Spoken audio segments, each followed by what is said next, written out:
선생님 오늘은요 지방의 이 인구 감소가 심각하다 이런 뉴스 기사들 많이 보셨잖아요. 네. 그래서 그런지 정부가요 이 인구 감소 지역 부활 프로젝트라는 명으로 지금 세컨드 홈을 활성화시키겠다.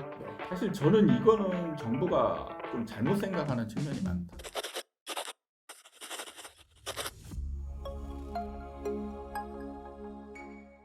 반갑습니다.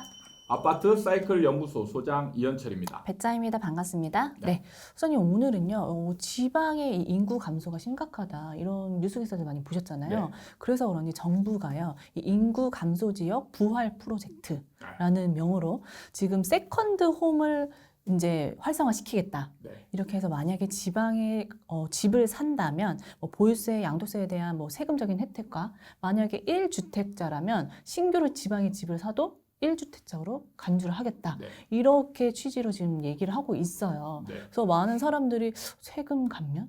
괜찮은데? 네. 1주택자로 간주한다? 이것도 괜찮은데? 아닌 분들이 좀 솔깃해하는 것 같아요. 네. 그래서 지금 오늘 차근차근 좀 보려고 하는데요. 세금적으로 뭐 혜택을 준다는 건 바로 이제 와닿을 것 같거든요. 뭐 내야 될 돈을 줄여준다고 하니까. 근데 1주택자가 신규로 취득을 해도 1주택자로 간주한다. 네. 이 부분을 왜 혜택으로 받아들여야 되는지 좀 생소하실 수도 있을 것 같아서 그 네. 부분부터 한번 짚어볼게요. 사실 1주택자 그 집을 하나 더 사는데 이 집 사는 집을 가구수에 포함 안 시키는 부분 이거는 굉장한 혜택이에요. 내가 예를 들어서 서울에 하나를 가지고 있어서 지방에 하나 지금 이걸로 집을 샀어요. 네. 가구수에 포함이 안 되잖아요. 계속 그러면 나는 1주택자로 계속 1주택자인 거예요. 서울에. 여기서 얼마를 벌든 1주택자 혜택을 볼 수 있는 거예요. 또 뭐 보유세도 추가로 안 나오죠. 그 다음에 취득세도 얘도 뭐 그 살 때 가구수에 포함 안 되니까 중과 맞거나 네네. 이런 거 전혀 없죠. 그 다음에 여기서 또 문제는 이제 하나 더 살 때. 그러면 원래 가구수에 포함이 되면 3주택자가 되잖아요. 3주택자가 되면서 3주택자 되면 이제 막 지금 중과 취득세 장난 아니죠. 네. 중과 맞는 것들이 막 어. 생기잖아요. 근데 얘는 가지고 있는데 하나 더 샀어. 그러면 나는 2주택자가 되는데 일단 샀을 때 3년 동안에 일시적 1가구 2주택으로 혜택을 볼 수 있죠. 그리고 그걸 넘어서더라도 2주택자가 되는데 3주택하고 2주택자는 완전히 다르거든요. 투자용이 아니고 그냥 내가 일종의 전원주택 개념으로 계획을 가지고 있었다. 그러면은 이럴 때 매입을 하는 것도 나쁘진 않다. 이런 진짜- 생각이 드는데 네. 투자용으로는 별로다. 저도 사실 제가 그 연천에 주말주택을 지금 빌려가지고 있잖아요. 네. 근데 빌린 이유가 뭐냐면 사면은 이게 가구수에 포함되거나 이러면서 골치 아픈 게 너무 많은 거예요. 근데 이게 투자용으로 봐도 세금적인 면이나 가구수에 진짜 중요한 가구수에 포함되지 않으니까 네. 괜찮지 않을까. 네. 그리고 이게 또 올라간다면 네. 더 할 나위 좋지 않을까 이런 생각이 들거든요. 그렇죠. 그러니까 거기에 항상 올라간다면 이 전제가 네. 있는 건데, 그러니까 투자는 올라가야 투자를 성공하는 거지. 세금이 감면된다고 해서 안 올라가면 내 돈만 묶이는 거잖아요. 그러니까 내가 실사용 계획도 없고 투자로 산다는 거는 투자로 사서 거기에다 임대를 놓는 거잖아요. 네. 그럼 거기에서 수익이 생기는 게 아니고 어느 정도 그냥 내 돈을 적게 들어간 상황에서 돈만 물려 있는 거죠. 그러면 여기서 투자라는 건 항상 올라가야 성공이지 올라가지 않으면 성공이 아니에요.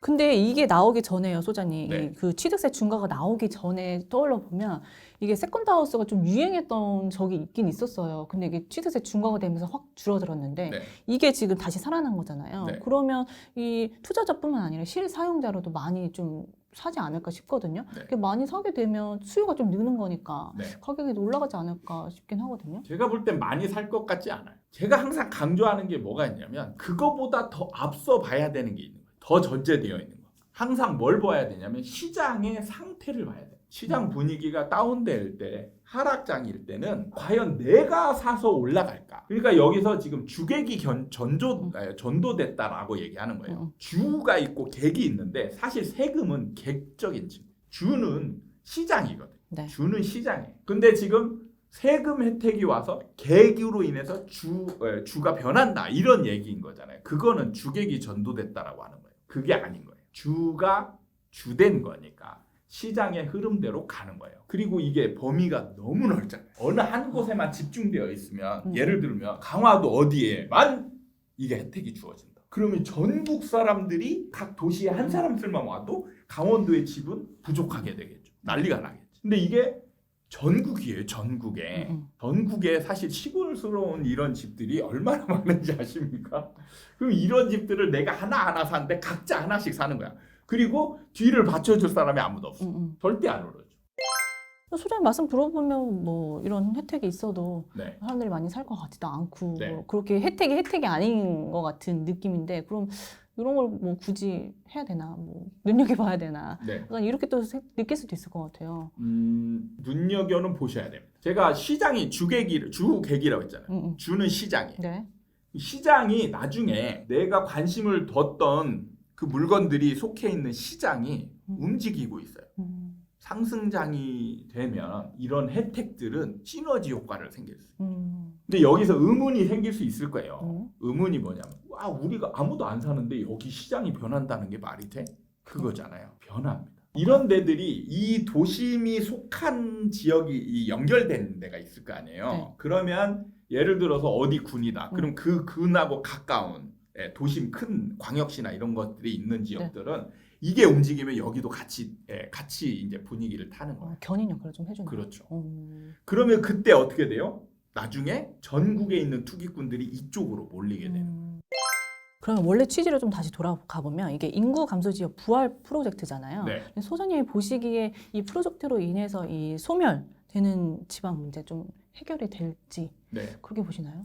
사실 저는 이거는 정부가 좀 잘못 생각하는 측면이 많다. 그러니까 추상적으로. 자, 지금 세컨하우스라는 개념을 뒀어요. 네. 세컨하우스의 의미는 뭐냐면 내가 거기서 살지 않는다라는 의미예요. 거기는 이미 사람이 살고 있어요. 그걸 사는 거잖아요. 네. 이게 여기서 인구 증가가 도움이 되느냐? 유입은 안 된다는 거죠. 유입은 없어요.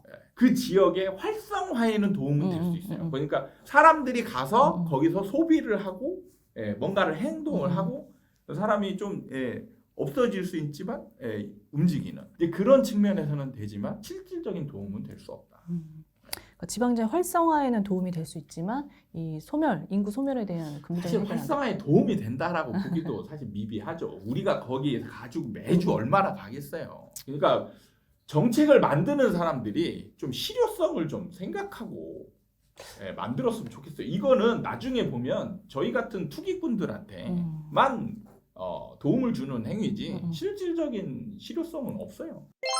오늘은 이 인구 감소 지역 부활 프로젝트로 정부가 이제 세컨드 홈 활성화로 소멸되는 지방을 막아보겠다. 네. 이렇게 좀 나와서 이거에 대한 얘기를 좀 나눴는데 지방 소멸 문제를 해결하는 실효성을 봤을 때는 그렇게 크지 않지만 네.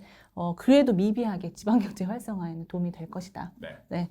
이렇게 마무리할 수 있겠습니다. 네.